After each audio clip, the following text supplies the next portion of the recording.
Stampers, I hope you are having a great day. I am back with our next Christmas card in July that we're going to be making.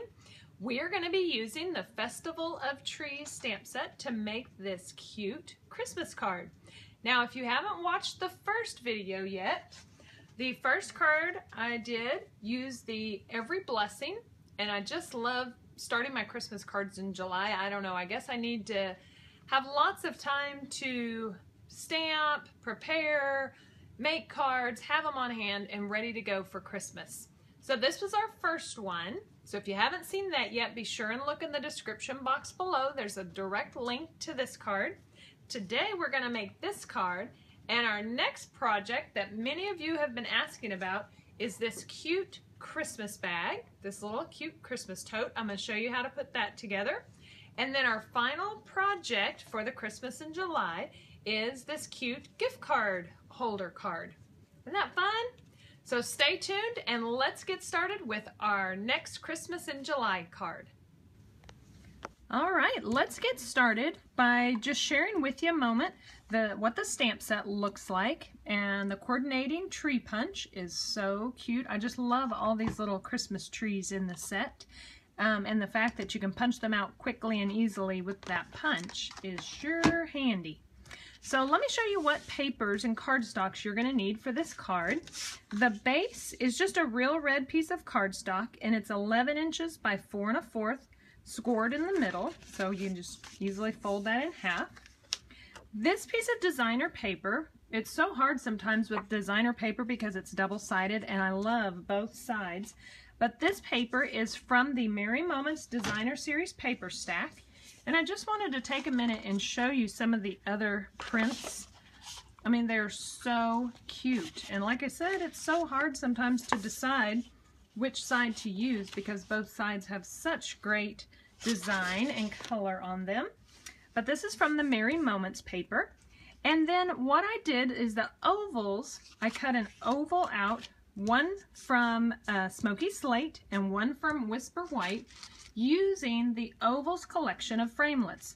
Now these are the largest two ovals in the set. The largest oval is actually a scallop oval, so I just did the next two down from that. But what a great collection of ovals in that framelit set. And just so you know, if you would like the link for each of the products I'm using today, be sure and look in the description box below, and there is a direct link to my store for each one of these products. So I've cut those out of the ovals, and then let's get our stamps in to start stamping. The first two trees we are going to stamp, we're going to stamp on this white oval piece, and we're going to stamp this one, and we're going to use Old Olive. And I just wanted to share with you a quick tip. Whenever I'm using photopolymer stamps, these are the ones that are clear all the way through, I really like stamping on this foam mat. I don't know, it just allows it to stamp better. I get a better image quality when I'm using photopolymer. And I've just got a piece of scratch paper because I know part of my tree will go off onto the paper. So let's use Old Olive. And the first one I'm going to do is that swirly one on the right-hand side. So about right here. The nice thing is, you know what, there's really no right or wrong.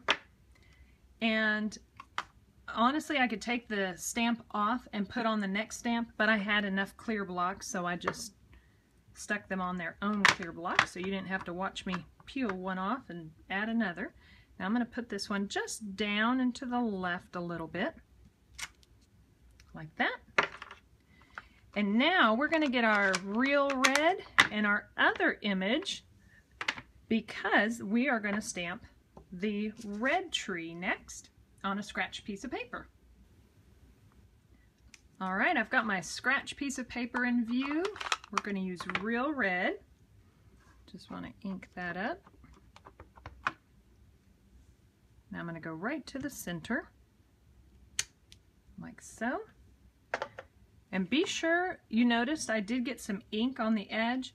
I know we're going to be punching this out, but whenever you're stamping, really try to do just a nice down and up. Don't rock, because that ink is bound to get places you don't want it to.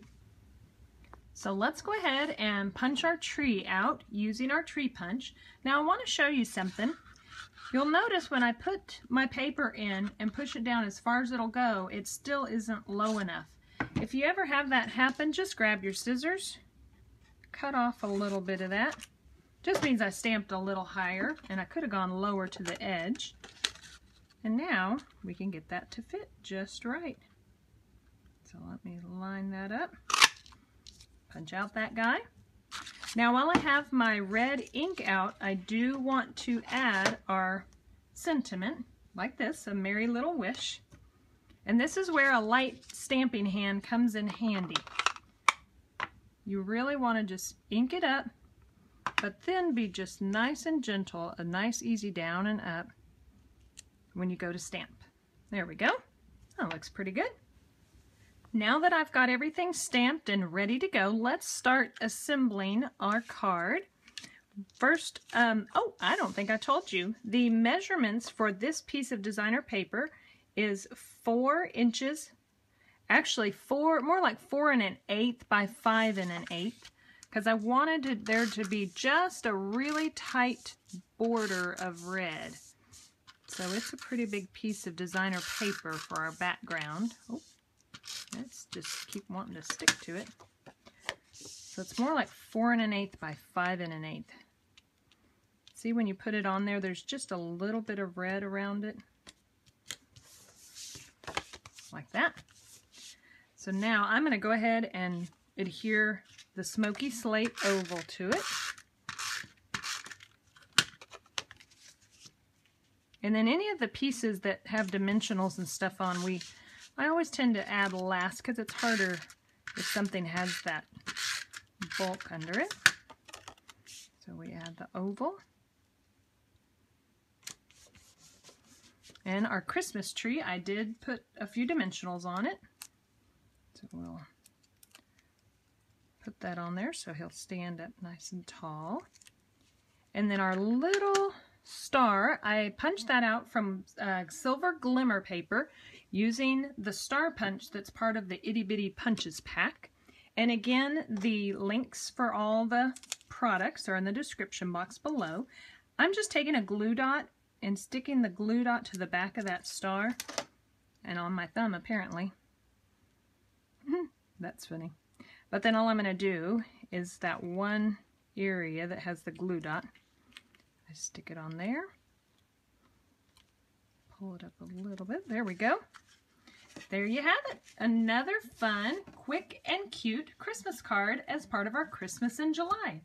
Now remember, the next card the next project we're going to be doing is this cute Christmas tote. And if you missed week number 1, you can always look below and get this card too. I look forward to sharing more Christmas cards with you very soon. Happy stamping!